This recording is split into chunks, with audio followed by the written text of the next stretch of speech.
Today, Donald Trump actually faced some tough questions in the kind of real adversarial interview he's been dodging for most of the campaign, hasn't done in a month at least. I can tell you the reviews from Trump advisor Stephen Miller were glowing.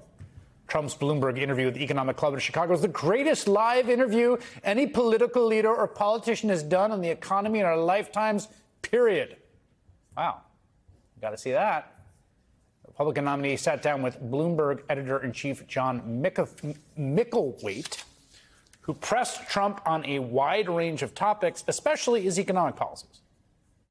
If you add up all the promises you've made, and your plans would add $7.5 trillion to the debt, that's more than twice the total for Vice President Harris. You're on course to push up debt up to 150% of GDP. This is a very business-like audience. Yeah. Why should they trust you with that? Because we're about growth. She's got no growth whatsoever, and we're all about growth. To me, the most beautiful word in the dictionary is tariff, and it's my favorite word. Tariffs also have another side.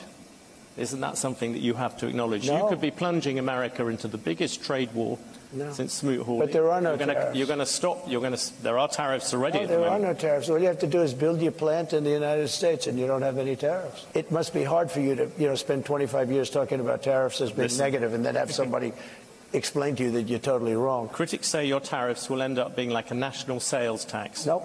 The countries will pay. If you have America at the moment has $3 trillion worth of imports, you're going to add tariffs to every single one of them. That is going to push up the cost for all those people who want to buy foreign goods. Now, what's going to happen? That is just simple mathematics, President Trump. It's not. Yeah, it is, but not the way you figure it. I was always very good at mathematics.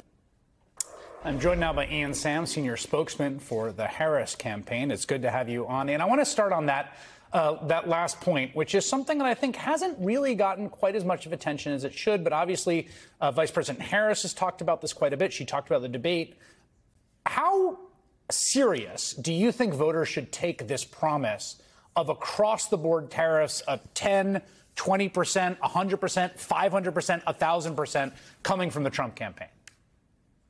They should take it really seriously. We've seen reporting just in the last month or so about how Donald Trump has the authority to even implement these without Congress. I think that for a long time there's been constraints from even some in his own party in Congress who might pull him back from doing such a damaging act, but not anymore. And I think that what strikes me about the way he talked about this today is he's trying to leave the impression that he actually cares about manufacturing in the United States and manufacturers in the United States. He doesn't. He doesn't have a real plan to actually create manufacturing jobs. He has a plan to cut taxes for people at the very top and big corporations. That's his only plan.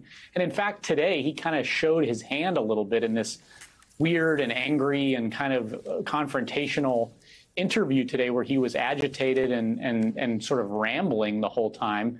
He even showed his hand. He belittled auto workers by saying that American auto workers actually just get everything shipped to them in a box and all they do is take them out and put it together. It's a job a child could do. I mean, that just shows you how he doesn't actually care about the underlying issue here of creating good, high-paying manufacturing jobs. Vice President Harris does. She rolled out a whole plan to try to create the jobs of the future by investing in American manufacturing in the same way we've seen with the CHIPS and Science Act and other major investments in the last few years that are creating thousands of manufacturing jobs. And so, again, it's all part of Trump's sort of dangerous shtick. It would be funny if the consequences weren't so serious, that this could happen and it could raise prices on so many middle-class families across the country. Yeah, one of the things they talked about, too, was immigration and prices there. I want to just play this exchange because I thought it was a good job by Mr. Micklethwait on sort of pressing him on this. Take a listen.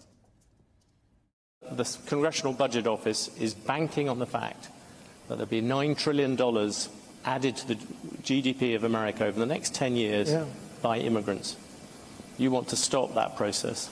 For all the people who run businesses in the audience, I'm just focusing on the economic thing. Are you prepared to say, look, it's fine to have a slightly smaller economy in exchange for having the immigration controls you want? Simple answer.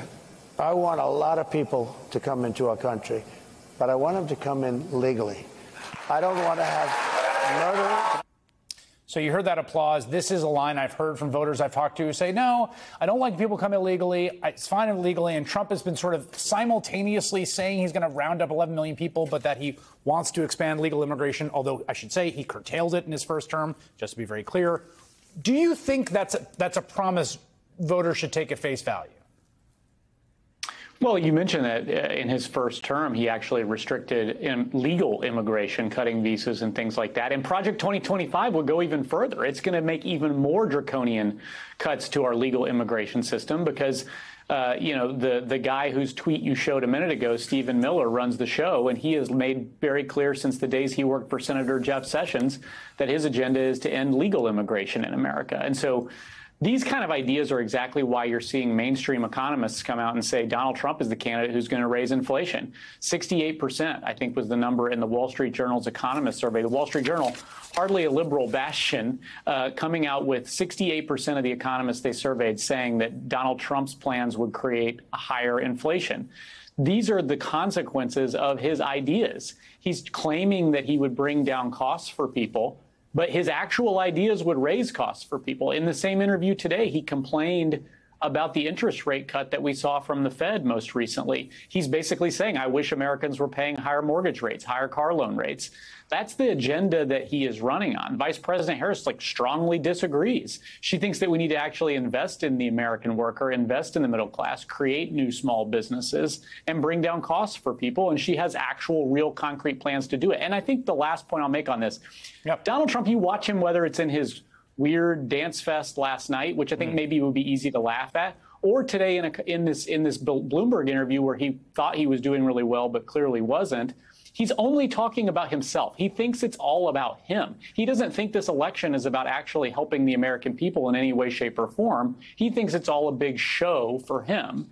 And that is probably one of the clearest contrasts that you're going to see in the last 3 weeks of this race. You're going to see the vice president out on the trail every single day, talking about her ideas, going to these big media platforms to share her vision with the biggest number of Americans possible, while Donald Trump continues to sort of retreat into himself in the small MAGA universe that is all about him, and because that's all he's really interested in right now.